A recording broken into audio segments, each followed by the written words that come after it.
What's up guys, it's the thewildcraftgamer and welcome back to another storytime with the thewildcraftgamer. Harry Potter book. 5th Harry Potter book. I have not finished Wolf Girl 6 with you guys yet, but I've finished all the Wolf Girl books. Now I'm up to reading Harry Potter. Then after that, I might go and buy Warrior Cats. First I've seen it, but I haven't seen it. Okay.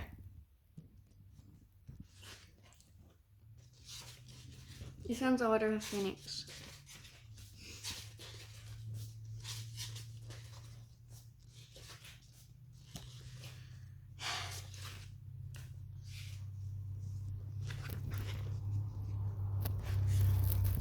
Map of Hogwarts.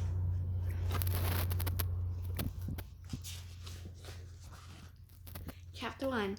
Dudley Demented. The hottest day of the summer so far was drawing to a close, and a drowsy silence lay over the large, square houses of Privet Drive. Cars that were usually gleaming stood dusty in the drives, and lawns that were once emerald green lay parched in yellowing. The use of hose pipes had been banned due to drought. Deprived of their usual car washing and lawn mowing pursuits, the inhabitants of Privet Drive had returned into the shade of their cool houses. Windows thrown wide in the... Do you mind? Can you get off my bed? Get off my bed. I don't even left the packet of chips for that long. Jeez. Windows thrown wide in the open, tempting in a non-existent breeze. The only person left outdoors was a teenage boy who was lying flat on his back in a flower bed outside number 4. He was a skinny, black-haired, bespectacled boy who had the pinched, slightly unhealthy look of someone who has grown a lot in a short space of time. His jeans were torn and dirty, his t-shirt baggy and faded, and the soles of trainers were peeling away from the uppers. Harry Potter's appearance did not endear him to the neighbours, who were the sort of people who thought scruffiness ought to be punishable by law. But he had hidden himself behind a large hydrangea bush. This evening he was quite invisible to passers-by. In fact, the only way he would be spotted was if his Uncle Vernon or Aunt Petunia stuck their heads out of the living room window and looked straight down into the flower bed below. On the whole, Harry thought he was to be congratulated on his idea for hiding here. He was not, perhaps. Very uncomfortable lying on the hard earth, but on the other hand, nobody was glaring at him, grinding their teeth so loudly that he could not hear the news, or shooting nasty questions at him, as had happened every time he tried sitting down. Can you stop?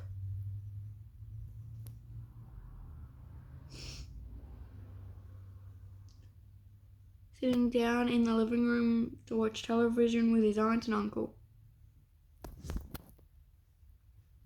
Almost as though his thought had flooded through the open window, Vernon Dursley, Harry's uncle, suddenly spoke. Glad to see the boy stop trying to button. Where is he anyway?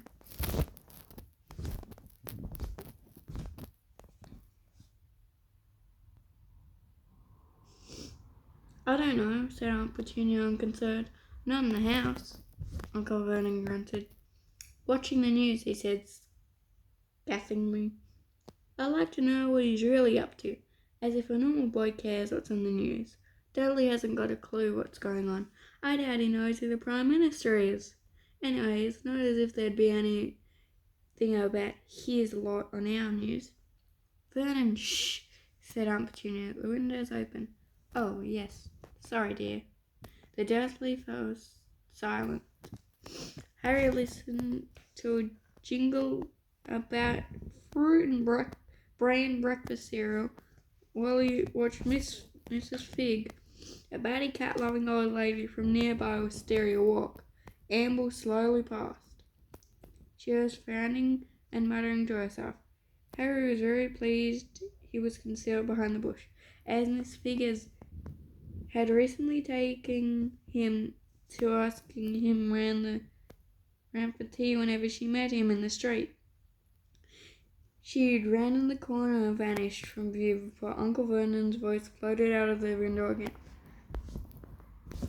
"That is out for tea?" "At the Polekises," said Aunt Petunia fondly. "He's got so many little friends. He's so popular." Harry suppressed a snort with difficulty. The Dursleys really were astonishingly stupid about their son Dudley. They had swallowed all his dim-witted lies about having tea with a different member of his gang every night of the summer holidays. Harry knew perfectly well that Dudley had not been to tea anywhere. He and his gang spent every evening vandalising the park, smoking on street corners and throwing stones at passing cars and children. Harry had seen them at it during his evening walks around Little Wing. He had spent most of the holidays wandering the streets, scavenging newspapers from bins along the way. The opening notes of the music that heralded the 7 o'clock news reached Harry's ears, and his stomach turned over. Perhaps tonight, after a month of waiting, would be the night. Record numbers of stranded holiday makers fill airports as the Spanish baggage bandlers strike reaches its second week. "Give 'em a lifelong siesta, I would," snarled Uncle Vernon over the end of the newsreader's sentence, but no matter. Outside in the flower bed, Harry's stomach seemed to unclench. If anything had happened, it would surely have been the first item on the news. Death and destruction were more important than stranded holiday makers. He let out a long, slow breath and stared up at the brilliant blue sky. Every day this summer had been the same. The tension, the expectation, the temporary relief, and then mounting tension again, and always growing more instant all the time. The question of why nothing had happened yet. He kept listening, just in case there was some small clue, not recognized for what it really was by the Muggles. An unexplained disappearance, perhaps, or some strange accident. But the baggage handler's strike was followed by news about the drought in the southeast. "I hope he's listening next door," bellowed Uncle Vernon. "Him with his sprinklers on at 3 a.m. Then a helicopter that almost crashed in a field in Surrey. Then a famous actress is divorced from her famous husband.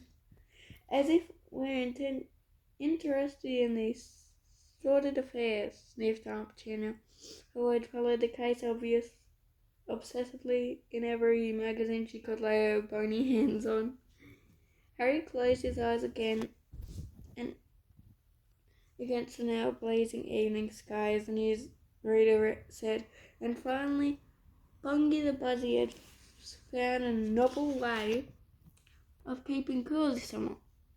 Bungie, who lives at the Fire Feathers in Barnsley, has learned to water ski. Mary Dawkins went to find out more. Harry opened his eyes. If they had reached water skiing budgerigars, there would be nothing else worth hearing. He rode cautiously onto his front and raised himself onto his knees and elbows, preparing to crawl out from under the window. He had moved about 2 inches when several things happened in very quick succession. A loud echoing crack broke the sleepy silence like a gunshot. A cat streaked out from under a parked car and flew out of sight. A shriek bellowed over, and the sound of breaking china came from the Dursleys' living room. And as though this was the signal Harry had been waiting for, he jumped to his feet. At the same time, pulling from the waistband of his jeans a thin wooden wand, as if he were unsheathing a sword. But before he could draw himself up to full height, the top of his head collided with the Dursleys' open window. The resultant crash made Aunt Petunia scream even louder. Harry felt as though his head had been split in two. Eyes straining, he swayed, trying to focus on the street to spot the source of the noise. But he had barely stuck it upright when two large purple hands reached through the open window and closed tightly around his throat. "Put it away!" Uncle Vernon snarled into Harry's ear. "Now, before anyone sees. Get off me!" Harry gasped. For a few seconds they struggled. Cringe moment. For a few seconds they struggled, Harry pulling at his uncle's sausage-like fingers with his left hand, his right hand maintaining his firm grip on his raised wand. Then, as a pain in the top of Harry's head gave a particularly nasty throb, Uncle Vernon yelped and released Harry as though he had received an electric shock. Some invisible force seemed to have surged through his nephew, making him impossible to hold. Excuse me. Panting, Harry fell forward over the hydrangea bush, straightened up and stared around. There was no sign of what had caused the loud cracking noise, but there were several faces peering through various nearby windows. Harry stuffed his wand hastily back into his jeans and tried to look innocent. "Lovely evening," shouted Uncle Vernon, waving at Mrs. Number 7 opposite, who was glaring from behind her net curtains. "Did you hear that car backfire just now? Gave Petunia and me quite a fright. Quite a turn." He continued to grin in a horrible, manic way until all the curious neighbours had disappeared from their various windows. Then the grin became a grimace of rage as he beckoned Harry back towards him.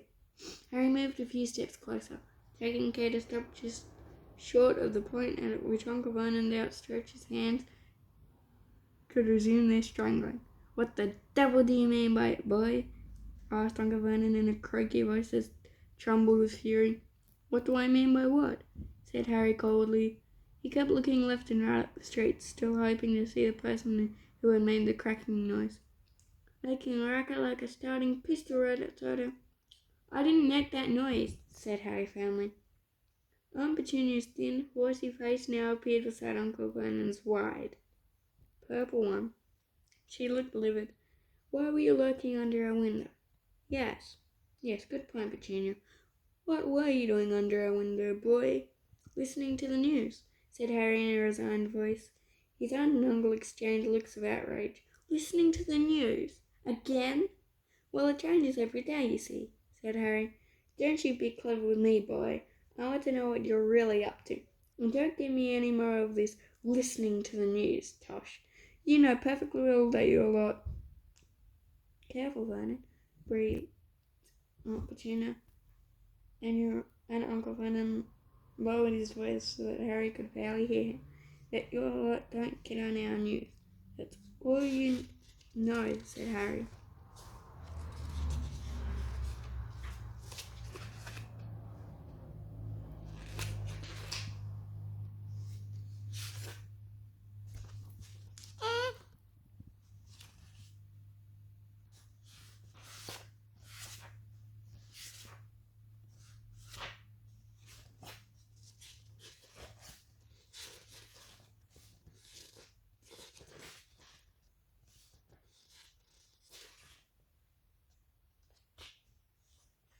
I'll try us up too.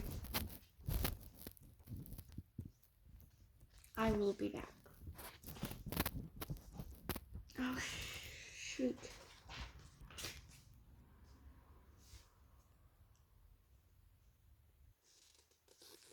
"That's all you know," said Harry.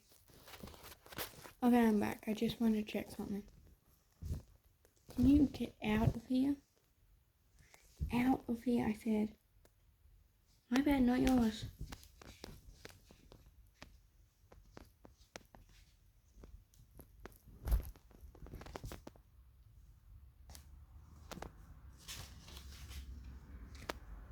The Dursleys goggled at him for a few seconds. Then Aunt Petunia said, "You're a nasty little liar. What are all those?"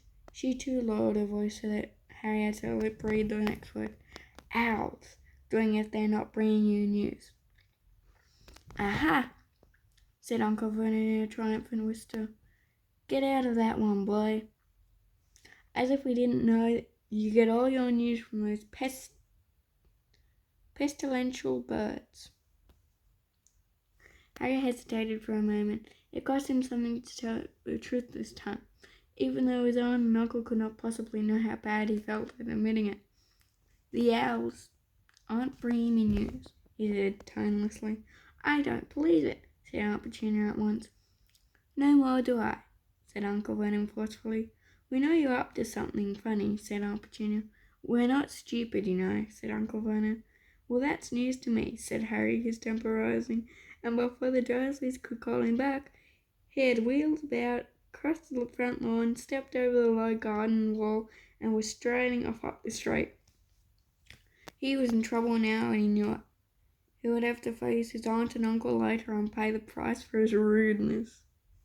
But he did not care very much about much just at the moment. He had much more pressing matters on his mind. "Can you leave?" Harry was sure that the cracking noise had been made by someone apparating or disapparating. It was exactly the sound Dobby the house elf made when he vanished into thin air. Was it possible that Dobby was here in Privet Drive? Could Dobby be following him right at this very moment? As this thought occurred, he wheeled around and stared back down Privet Drive, but it appeared to be completely deserted, and Harry was sure that Dobby did not know how to become invisible. He walked on, hardly aware of the route he was taking, for he had wandered these streets so often lately that his feet carried him to his favourite haunts automatically. Every few steps he glanced back over his shoulder. Someone magical had been near him as he lay among Aunt Petunia's dying begonias. He was sure of it. Why hadn't they spoken to him? Why hadn't they made contact? Why were they hiding now? And then, as his feeling of frustration peaked, his certainty leaked away. Perhaps it hadn't been a magical sound after all. Perhaps he was so desperate for the tiniest sign of contact in the world to which he belonged that he was simply overreacting to perfect ordinary noises. Could he be so sure it hadn't been the sound of something breaking inside a neighbour's house? Harry felt a dull, sinking sensation in his stomach, and before he knew it, the feeling of hopelessness that had plagued him all summer rolled over him once again. Tomorrow morning he would be woken by the alarm at 5 o'clock so he could pay the owl that delivered the daily profit. But was there any point continuing to take it? Harry merely glanced at the front page before throwing it aside these days. When the idiots who ran the paper finally realized that Voldemort was back, it would be headline news, and that was the only kind Harry cared about. If he was lucky, there would also be owls carrying letters from his best friends, Ron and Hermione.